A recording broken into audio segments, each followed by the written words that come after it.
Cecilia Salazar. Cecilia Maria Salazar, yes.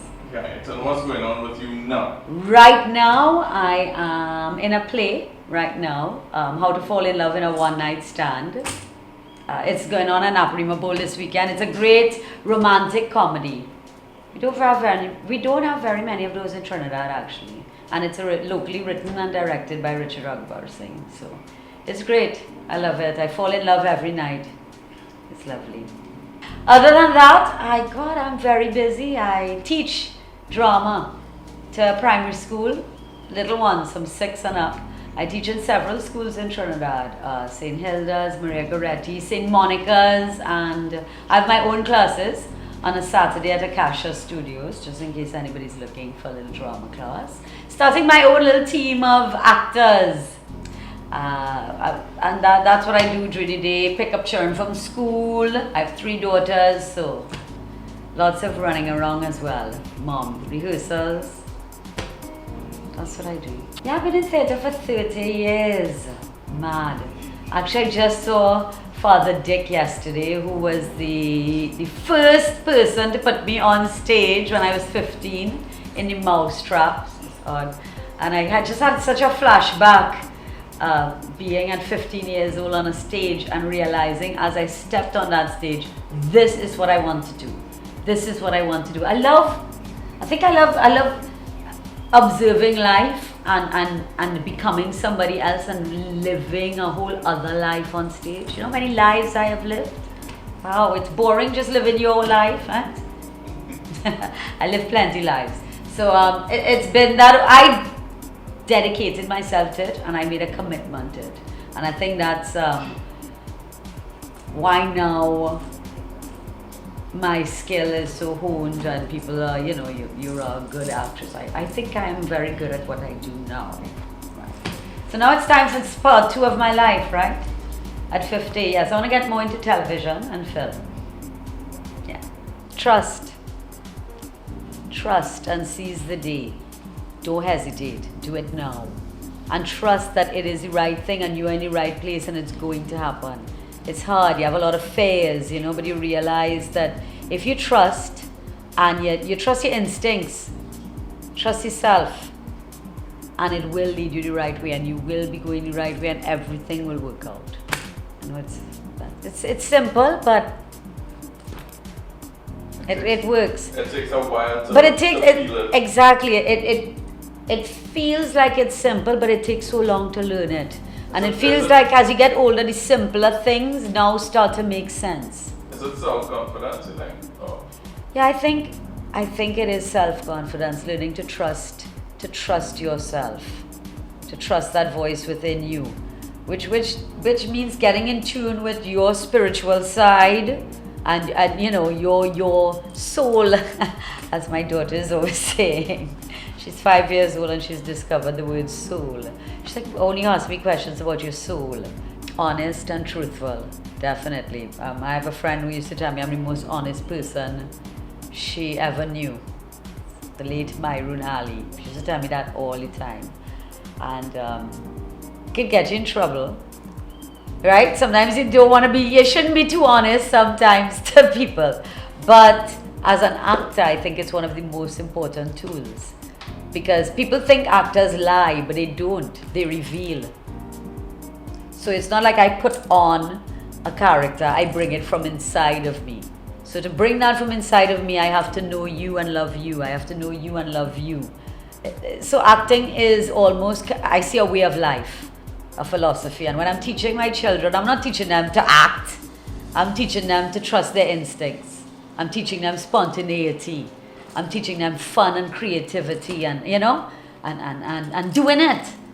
Seizing the moment rather than living in your head all the time. Oh my gosh. Cecilia Salazar is, I feel, loving. I'm very loving and giving, honest, truthful, amazing, talented. I know. Do you see when you say things about yourself, people feel you're being vain. That's how I felt my whole life. I would always be, people think I was secure all the time, but I wasn't. A very insecure actress on stage is another thing, but in life, something different. It's only now I feel that I turned 50 exactly. Oh God, did I say that? Yes, I turned 50. That you could realize you have to be who you are. What are you going to be anything else? And I am amazing. Until I realize that, you can't pass that on. I am talented, and I want to, and I love working with young people and passing that on. I get to do so much different work. That's what's amazing in my line of work, or how I have evolved as an actress. I don't just do one type of play or work with one group of people. I mean, some of the best work I did this year was with Three Canal, down in Bohemia, where we did this whole show called More Love, which is a philosophy I firmly believe that this country needs. More love, more life, more living. And the music is all conscious, all the performers, we become a bonded family. We could move together. It's a synchronicity, and the show was absolutely amazing. And there were young people in it from Laventille who didn't never step on a stage before, mixed with people who've been on stage for 30 years. So I'm very blessed to do all kinds of work in Trinidad and Tobago. The best time and the worst time was the same time. When was the last time we had our OMG interview? I had heart failure, peripartum cardiomyopathy. I remember I told you love saved me. I remember I saw the article the other day actually. Peripartum cardiomyopathy with biventricular heart failure. I nearly died after I had Stella, my daughter, 5 years old now. So that was the best time because I had Stella. And it was the worst time because I really thought I was going to die. And I had to go in hospital and spend weeks in West Shore and bills and I couldn't work. I couldn't work for I didn't work for about 6 to 9 months. I stayed at home. And and everybody was so loving and giving. You know? They had a benefit concert for me. Friends would come, you need anything. People would just send me money in the mail. I'm not lying because they heard about it. Like $200 a thing. I'm like, yay, Pampers. No. But, so it was the worst time because I felt like I was on an all-time low, but it was the best time because when you're low, I got so much love. And I had Stella. So it's a blessing in disguise. I always look at these things. I got to stay home with her 9 months maternity leave. And Trinidad helped me. Isn't that blessed? And it was amazing. So that was the best time and the worst time. Another worst time was when I broke my foot. That was real dread. That was really dread. I broke my ankle. How many years ago? 2 years ago? Serious? Yes, and then you see, the worst time always becomes the best time. A friend of mine told me once where good luck, what's it? Good luck, bad luck. So this Chinese man was going out to work in the fields now, and his eldest son break his leg, and they're like, oh no, such bad luck, who's gonna help us plow the land and the sun, and oh God, the harvest. And then into town rides the neighboring army. You come to take your firstborn sons to go to war with us. What good luck, he broke his leg, they didn't want him, he stayed home. So you see, that's how everything works out, I find. So it's bad luck I broke my ankle, but then I went on the elimination diet. Now I just started to eat healthy. I decided I was home, I'm gonna try this, and so I cut everything out of my life, anything processed. I'm actually, I think I should do talk shows on that matter because I drive people crazy. I don't eat anything processed, okay? You all out there, don't eat no sugar, no flour, nothing white. Yeah. Well, anyway, that's another topic. So, no sugar, no flour, and nothing processed. And exercise and live a healthy life and go to yoga and you'll be amazing. You know, the thing was, I didn't realize I was, you know what I mean? It wasn't like a near death in terms of I saw the light and all those sort of things. It was fighting to live. That was what I remember most from it, because I couldn't breathe. So I imagine what somebody might drown or feel like. As an actress, you try to keep all of these things happen to you in life, and you try to say, okay, remember how this feels if you have to do it on stage. So I just remember I I couldn't breathe, I couldn't sleep, you couldn't lie down because you had fluid in your lungs. Now you know. So you had to sit up and stay up for nights. And you actually just wished, when I went in the hospital, everybody said, you weren't afraid? I was like, no, I wasn't afraid. I was so happy to finally sleep. Because they gave me respirators and they gave you the drugs. Oh yes, morphine. And you're resting like, yeah, you have no worries in the world actually. Great and wonderful. I have four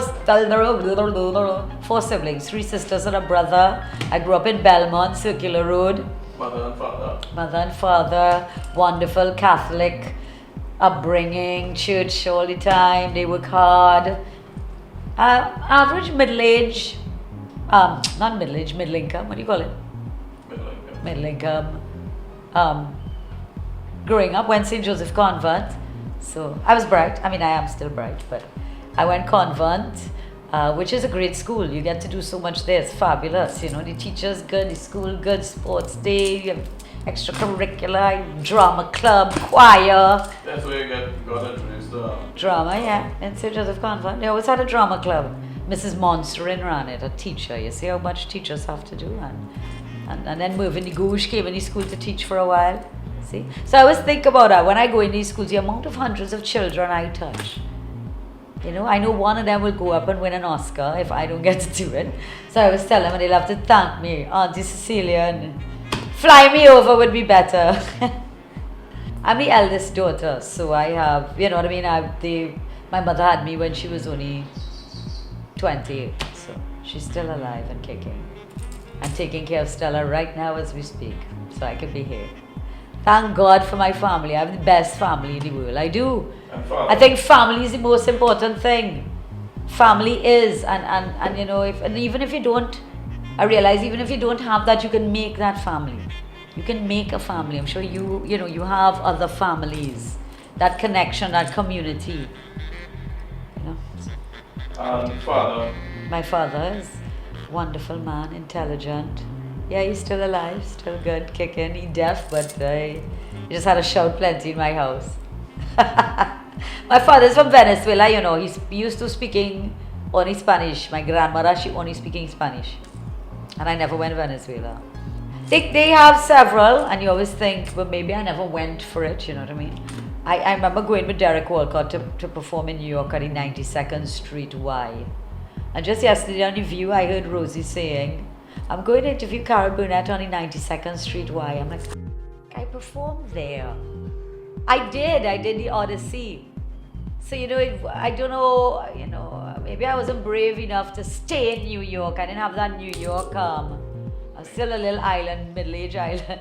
Why I keep saying that? Middle-income island girl, you know, who didn't have that go for it attitude. Oh, I just really always wanted to work in Trinidad, though. So, but breakthrough in terms of American dance was a big breakthrough for me in terms of acting. It was the first time somebody gave me a local part of a normal Trini person. I would always get foreign plays, or you know, the lady that speak well, or the, you know, I can do both. I feel like my life is boring now that you're talking to me. My life just going along. I mean, I didn't even talk about when I used to work with Minshall. I got to travel all over the world, you know. I've been to Russia, I've been to Moscow, Singapore, all over the place with Minshall. I didn't even remember that part of my life. It's like my life has so many different chapters. And now we're talking about acting, but I was a production manager. I went to the Olympics with Peter Minshall, 1996 in Atlanta. I was there at the opening. It was amazing. I saw Atto Bolden run and come third. I gave him the flag. Yeah, that was an OMG moment. I was like, OMG, I cannot believe I'm here. OMG, I tell that story. I used to tell that story all the time because we had the flags now, and Atto Bolden, he came third. I mean, I ran down the stadium. The security tried to stop me, but you know, I just said, I want to give him this, and they let me, and I said, Atto! I threw it. OMG, he's holding my flag. And then he gave us back the flag after. We have it hanging up in Kalu Company. We should put a plaque under it. But no, I have lots of those OMG moments in life. And let's drink of another one. That was good. Yeah. That's great. OMG, I'm so great as a blonde. When I finally dyed my hair blonde, people always think I was blonde. You're not blonde? No. And it wasn't always this blonde eyed. I just did it last year. Isn't it lovely? And OMG, I was born to be a blonde. So, what are you gonna do? Why? That's the thing. Why deny who you are? You wanna be a blonde? Be a blonde, right? You wanna do it. Don't hesitate. Ebola is coming. Go for it now. Amen.